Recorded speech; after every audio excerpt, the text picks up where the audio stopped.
couple days ago, I did a video at the shooting range to demonstrate a few rifles, and for various reasons it didn't turn out all that well. I didn't frame the shot very well and didn't bother to check that until after I was done at the shooting range.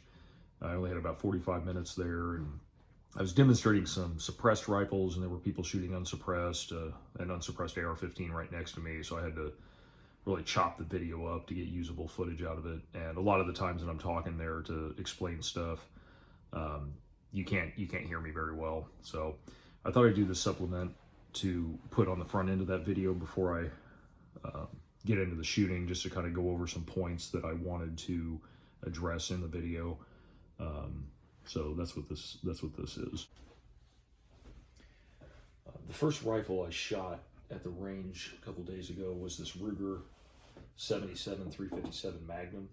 I bought this specifically to use as a suppressor host with a Silencerco Octane 45 HD. And I did note this in the video, but it was difficult to hear it. I contacted Silencerco before I shot the 357s through the silencer. They did state that any 357 Magnum load is safe with the suppressor as long as the barrel is at least 16 inches. This rifle has an 18.5-inch barrel. The factory threads on it are 1/2 by 28, so I just use a fixed barrel mount with the suppressor. Took the booster out of there because it doesn't need that with the fixed barrel. I was very impressed with this suppressor on this rifle with the 38 Specials. It did a fantastic job. It also did well with the 357s, but of course they were louder. Had a bigger, that crack, the sonic, as it breaks the sound barrier and such. But with 38s, I'm very excited to get this rifle out somewhere where I can shoot without hearing protection with it, because I think it'll be perfectly hearing safe. I couldn't do that on the range because they require hearing protection, because most other people aren't using silencers, and there was an unsuppressed AR-15 next to me. You don't want to be next to that without some sort of hearing protection. So overall, very happy with this setup. Ruger 77 357 Silencerco Octane 45 HD. I'm gonna pull this rifle out in a minute and kind of go over some stuff specific to that rifle. But for now, these are the other two rifles that I shot that day. The first one here is a PWS Summit T3 rifle. It's kind of an interesting design. It's a toggle action, like the biathlon rifles. So the bolt just comes straight back and straight forward, instead of having the 4-point turn that a standard bolt action like this would have, where you're coming up, back, forward, down. This is just a back and forth. This one, you do have to give it a little force. I think in the video, you could kind of see that, especially the first couple rounds of a magazine. You can't like gingerly push it forward and slap it. It'll hang up just a little bit. This is a really neat suppressor host. It's something a little bit different.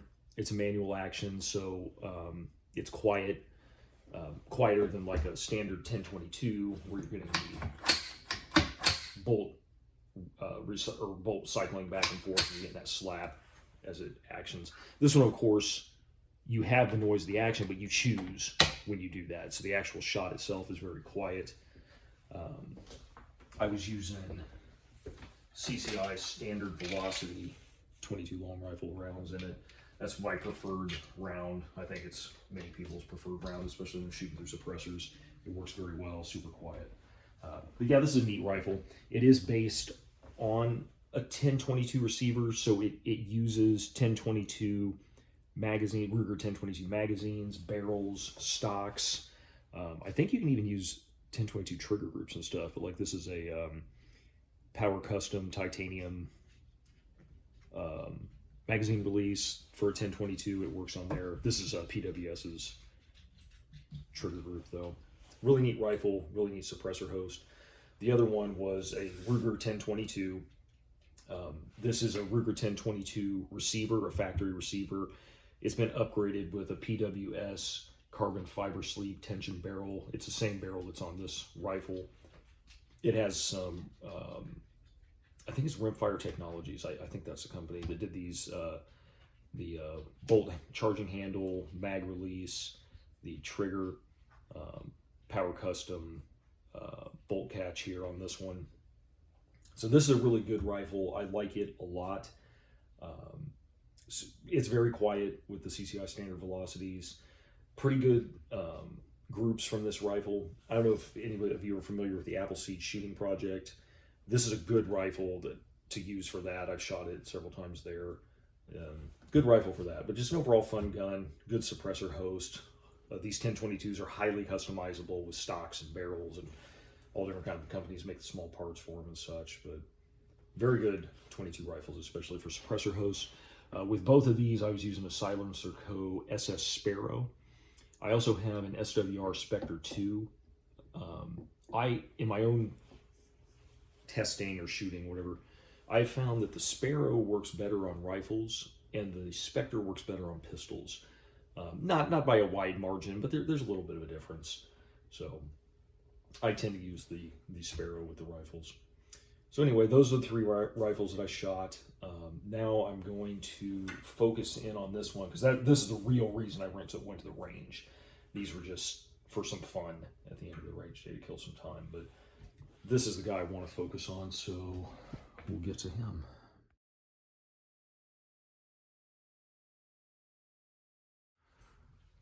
So here's the Ruger 77 357 Magnum. I've got it on a bipod right now with the suppressor mounted there. Just to kind of give a glimpse of it. I'm going to kind of zoom in on the action of it for some of this to kind of show some feeding issues and such that I've experienced with this rifle. So we'll get to that real quick. So here's the action of the Ruger 77 357 Magnum opened up. I'm going to kind of show a few things that I tried to demonstrate in the video, but didn't get done too well. For these purposes, I'm going to be using these snap cap dummy rounds. And just so I point this out before I forget it, while I was shooting at the range, these were the two rounds I was putting through the rifle. So 357 Magnums were 158 grain jacketed soft points, and 38 Specials were 132 grain full metal jacket. But I'm going to load up this 5-round magazine with the dummy rounds. And in my experience, and I tested this rifle with these before I went out to the range, but in my experience, I don't experience these feeding issues with these dummy rounds. So got the dummy rounds I'm loading up into this. So I'm going to have to kind of manufacture these issues with the rifle. So what I've found is a couple of different types of feeding issues. And you may have noticed back behind this rifle, there's another 357 or 77 357, same rifle, except this is a factory non-threaded version. This one, I think this was produced in the early 2000s. This threaded rifle is a 2019. So obviously these issues are, they span across the spectrum of the manufacturing dates, because I've gotten the same issues with both rifles to about the same degree. So some of the stuff I was noticing with this one early on was that the round, as it feeds forward, oh, well, it's not wanting to feed up out of the magazine right now. Look at that. So you got to use a little bit of force with it, but what I was finding was that with both 357 Magnums and 38 Specials, the rounds, these are going right in the chamber, but would often nosedive into the left side of the breech face here. That's one thing that would happen. Sometimes it would go off to the right and get hung up on the breech face, so you got to kind of like pull the bolt back, jiggle it a little bit. You may have to reach in and push the round in a different direction to get it to go into the bore. And one of the common, I won't say common, but one of the things I've experienced with both of these is that the round will actually go into the chamber, and then it will get hung up on the top of the chamber. Actually, this is kind of doing it right now. It'll kind of get hung up on the top of the chamber, and somehow it'll get hung up like this. And so like I'll pull the bolt back and the round stays kind of partially inside the chamber like this, hung up on the top of the chamber. And I don't really see that So I'll try and fit again like I was doing with those, where I'm trying to jiggle back and forth to get it to go into the chamber. And what will happen then is this round is no longer being held on the face of the bolt by the extractor. So when I pull it back and when I go forward again, I'll actually be slamming the bolt into the side of the casing, and it'll dent it a little bit. So yeah, it's that kind of stuff happens. One other thing, I'm going to take the mag out to demonstrate this one, is a thing called rim lock. I have only experienced this once, and what happens there is somehow, so I'm going to take all these out, the 2 rounds, to demonstrate this. Okay, set those off to the side, so I've got these 2 rounds. So what happens there is this lower round, somehow the rim of the round, get this on so you got the magazine here. What happens with this rim lock thing is somehow the rim, which these are revolver cartridges, they're made for revolvers, so they have a rim there at the back. Somehow, and it may be difficult to even remanufacture this or artificially manufacture this, the rim of the top cartridge ends up behind the rim of the cartridge below it. I'm not exactly sure how that happens. I've only had that happen once, maybe twice. And I don't even know if I'm going to be able to replicate that here. Let's see if I can do it. Keep getting the darn magazine off camera. Here, I'll tell you what. There we go. Flip that to zoom out a little bit so maybe I can keep that in frame better.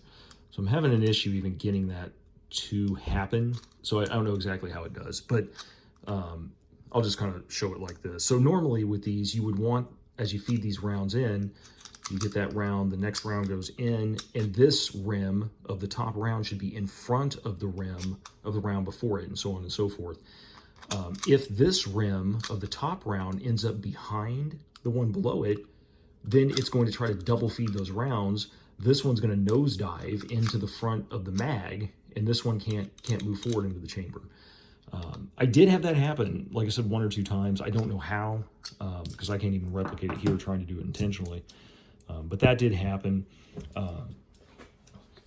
With these magazines, you can disassemble these, and I've seen where, you know, people say, you know, make sure that there's not excessive dirt in there. There's some deburring that you can do with the plastic on the inside.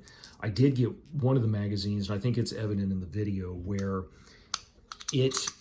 the magazine itself actually locked up. Like the follower, this is a rotary magazine, the rotating follower did not move. So I had to kind of like do this to break it free of whatever it was. I have a bunch of magazines for these rifles. I think I've got 12 of them maybe. Some of them do function better than others, and I have disassembled many of them to just kind of clean them up and such. So it may just be a task of having to go through magazines for this and find ones that work well with the rifle and tweaking them a little bit. Overall, I don't want to say, I don't want that to detract from this rifle. I think it's a really neat rifle.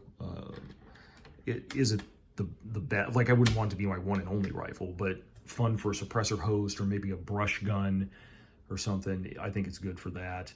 But just, you got to be aware of its quirks. It's certainly not perfect, but it is a fun rifle. As far as groups, I think I talked about this some during the actual range videos. I was getting decent groups from it. I was only using the iron sights. I will end up mounting a scope of some kind to this, but this was my first outing with this rifle. I just wanted to function test it through the suppressor. I've never shot 38 or 357 through suppressor, so it was just a learning experience. And I wasn't shooting from a rest or anything. I was just seated and shooting offhand from the bench. And it did, I was pleased with it. It did well. Groups were pretty similar from both 357 Magnum and 38 Special. There was a point of impact shift with both through the suppressor, which was expected, and the point of impact shift seemed to be about equal for both rounds, and seemed to go in the same direction, kind of up and to the left with the suppressor mounted to it. But overall, I was pleased with the rifle. I'm anxious to get it out and do some more testing with it. Weed out any mags that may be bad or may need a little tweaking, get a scope on there. I do plan to put a heavier stock on this because this fiberglass stock is really light, which is good, you know, if you're going to be hiking or something with it. But with that suppressor on the end of it, it's very unbalanced. There's a lot of weight on the end of it. So I'd like to, and these stocks are hollow. You could do something like put a lead block or some weight back here, but I'm looking at some Boyd stock, different Boyd's stocks to maybe put on this. And I got similar results, accuracy / precision wise with the unthreaded version of this rifle. Now, what you may also notice here in the background, and I kind of am showing all three of these rifles together because, whoops, some dummy rounds fell on the floor there, sorry. I was kind of interested in both of these types of rifles together. I've been wanting a 357 Magnum lever action for a long time, and I saw these bolt actions, and I thought, you know, I want that potentially for suppressor host, and just because I think they'd be fun. I have a lot of different 357 Magnum revolvers. Now, real quick, this Marlin 1894. This is one, I got a pretty good deal on this rifle shortly before I moved out from Colorado Springs. Just happened to stumble upon it in a gun shop. It was, I think it was 2020. I'm gonna move this camera just a little bit so we get a better view of that rifle. And I did have plans to maybe try to get this threaded for a suppressor. So this is a Remington version of the Marlin after Remington acquired them. And with 357 Magnums, this rifle does really well. With 38s, it does not. When you put 38s through this rifle, the groups open up a lot. It's like a shotgun pattern. I've tried different loads and stuff. I haven't tried hand loading or anything, but I did want to try and suppress this rifle, but I think I'm just going to leave it as is and just stick to 357 Magnums through this one for now. If I get into reloading or anything, where I may be able to, you know, load 357 Magnum cases down to 38 special pressures or something, and maybe use that through suppressor, that may be an option. Ruger now is manufacturing Marlin rifles, so if they release this particular model, I really like this stainless steel and all that stuff. If they release that, with a factory threaded version, I may pick one of those up. I mean, the 1895s they're doing right now are almost impossible to get, but if they ever end up doing that, I may try to pick one of those up and try again for a lever action 38/357 Magnum suppressor host. This rifle did come with like those gray camo-ish laminate stocks. As you see it right here, it's got some different parts. I put a Ranger Point Precision aluminum handguard on the front, and then a Chisel Manufacturing aluminum stock. I did see that Ranger Point's now making these. I don't like the way those look too much. This rifle is a bit heavy, especially this has a Trijicon AccuPoint 1:4 scope on there. It's a little bit heavy. I'll probably end up putting a different, smaller scope on this just to make it a little more handy. It does come from the factory with the XS Sight Systems rail and excellent peep sights and front sight there. Hopefully that's getting in frame. I can't see the camera right now, but really neat rifle. A lot of fun. It has some limiting factors, but I'm just kind of showing that because the 77 357 and this 1894 were kind of in the same vein of a rifle that I was looking for. But yeah, so hopefully that stuff is kind of informative. It kind of adds a supplement to the shooting video, and I think I stitched together enough footage from that shooting, from the actual range video to give some useful information and an idea of what you're getting if you go with a 38 Special suppressed in a bolt action or something. And then there are other videos that people do better, whatever. I'm just doing this for fun. But hopefully you find some good information in this. So that front sight did not get in the video, I saw when I came back to do that. So I took the scope off, and it's just quick release mounts to kind of show the top of this rifle. So it's got the XS ghost ring sight here, and then a nice post up at the front. Really, honestly, I think these open sights are pretty darn good. I like having the scope on it, but I don't think they're absolutely necessary unless you have some eye problems or something.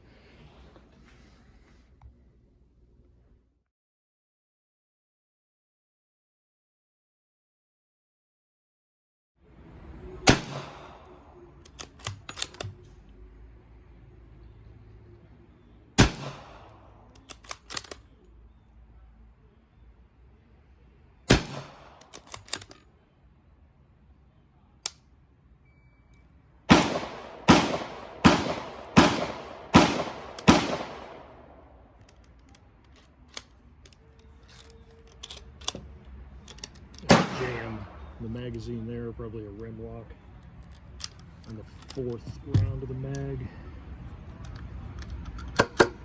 That follower just didn't come up correctly.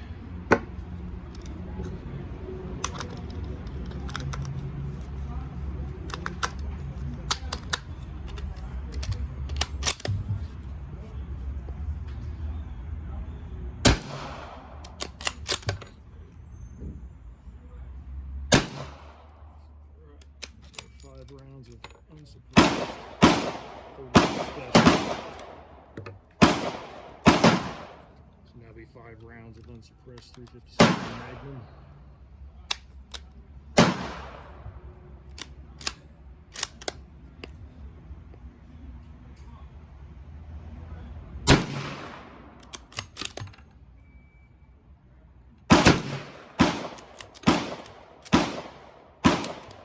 A little bit of a hesitation there on the 3rd round. A little bit there too.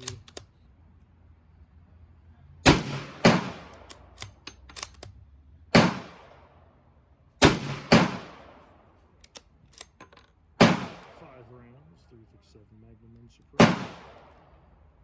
Mount the suppressor and see what it does.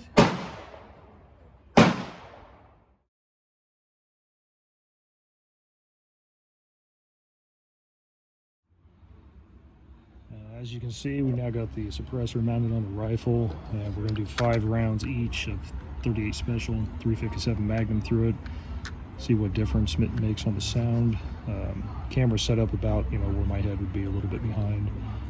We're shooting at 25 yards. I didn't see any, without the suppressor mounted, I didn't see any indication of keyholing. The groups are pretty good. Just want to make sure, not risking damage to the suppressor. And shoot. I'll try and wait when I think nobody else is going to shoot to do this. Oh shit. Oh man, that's quiet.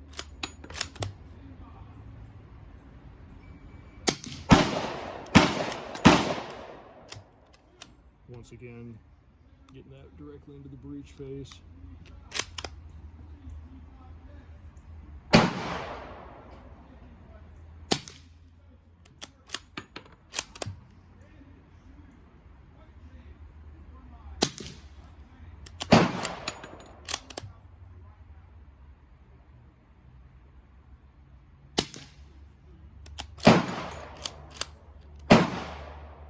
So there's our 5 rounds of 38 Special through the suppressor. Very impressed by that. Very quiet.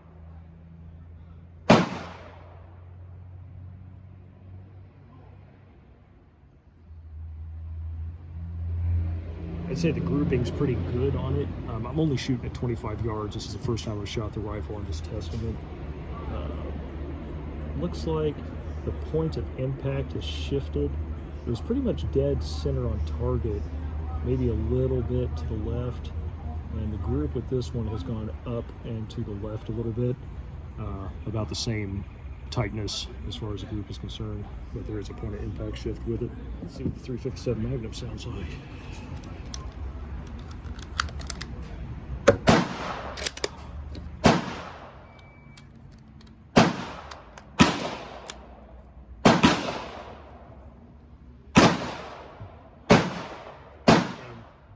Just FYI, I did contact Silencerco before doing this. I'm pretty sure this is an 18-inch barrel. This is a factory threaded. 77 357. And Silencerco did state that anything over a 16-inch barrel would be fine with any 357 Magnum load through the suppressor.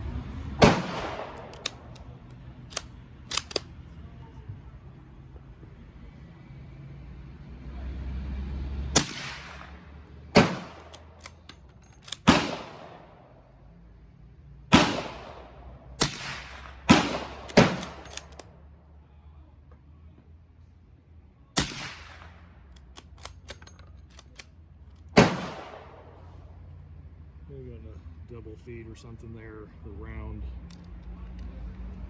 came off the bolts. We'll see about getting him fired in a second.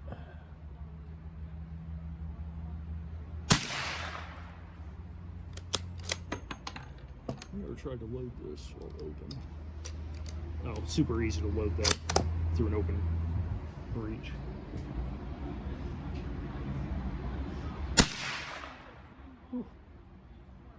So, obviously the 357 Magnum's a little louder, getting like a sonic crack there. Definitely the barrel's heating up. There's a heat mirage coming off the top of the suppressor. I did not notice that with the 38. Of course, it's adding up from all these things, but I would say, yeah, that 357 Magnum's pretty hot going through there. But let's see what our point of impact shift looks like.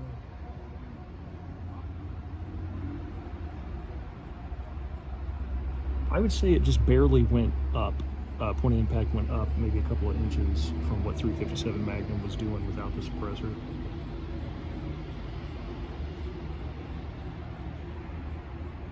And group, I mean, I'm not really shooting for groups here, but I'd say they're similar. But yeah, pretty impressive. So definitely the suppressor makes a difference, both with the 38 and 357, greater with the 38.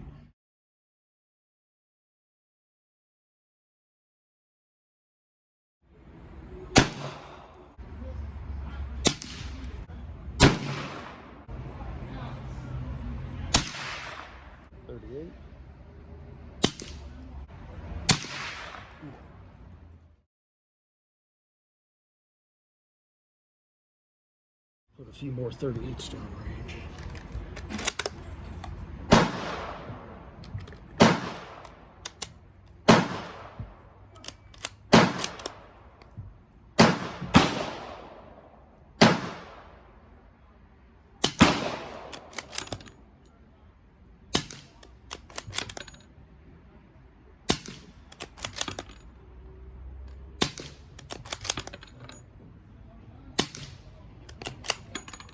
Good mag function on that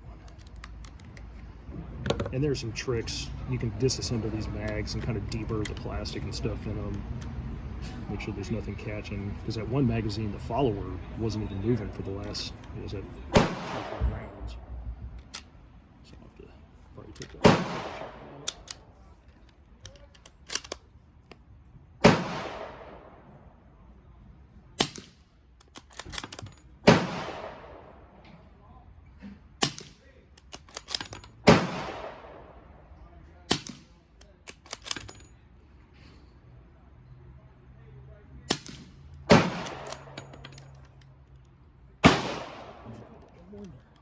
Can't count to 5.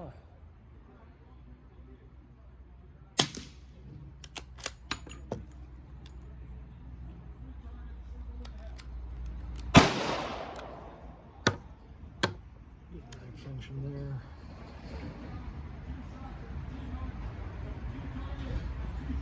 Suppressor's warm, but it's I can still hold it with my hand. It's not like my 30 caliber centerfire rifle suppressor that you need an oven mitt after a few rounds of that. So we'll do one more 5-round.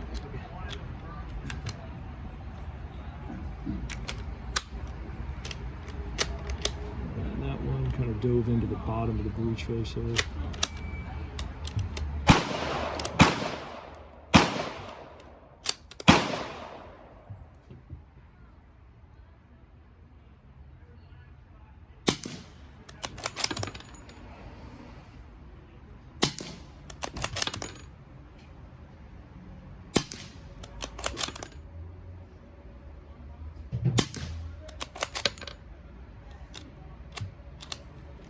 this guy. I saw this a lot with my other 357 Magnum. I don't know if you can see that the round is kind of nose-dived inside of the chamber there, and you can see the bolt's kind of denting it, so I'm going to give him another.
I just got about 15 minutes left on the range here, so just going to put a few rounds through this PWS Summit T3 rifle with a Silencerco SS Sparrow, shooting CCI standard velocity. If I have time, I'll pull out a Ruger 1022 and do the same. Just popping off a couple rounds down there to demonstrate.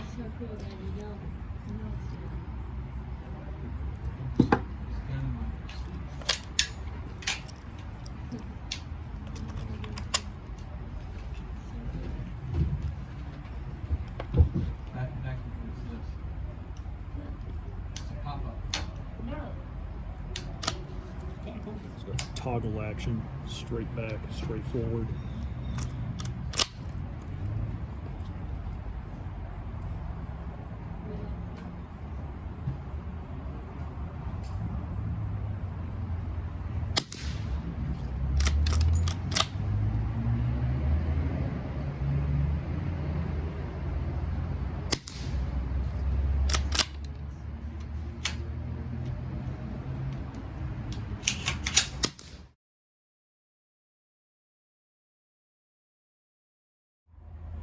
Alright, so this next one is a Ruger 1022 semi-automatic. The receiver is a Ruger factory 1022. It has a PWS carbon fiber sleeve tension barrel on it. Silencerco SS Sparrow again on it.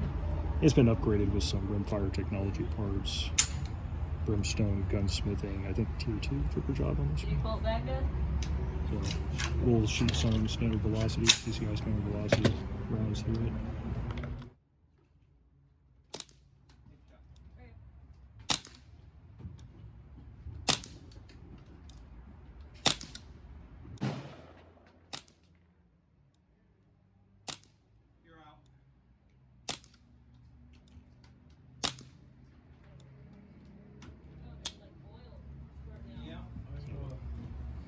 Pretty quiet.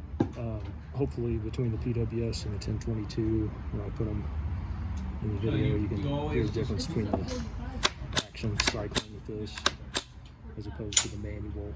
It should be quieter with the manual because you're not getting this bolt sound slapping back and forth. Yeah, we got a few minutes. We'll put 10 more rounds down there. Alright, so final 10 rounds. Let's clean up through this guy. Close out this very short shooting day. 45 minutes.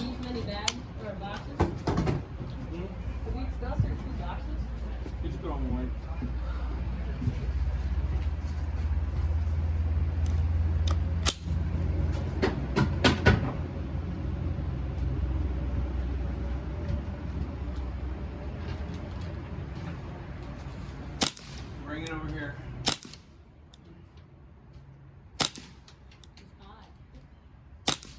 Suppressor. This guy's got.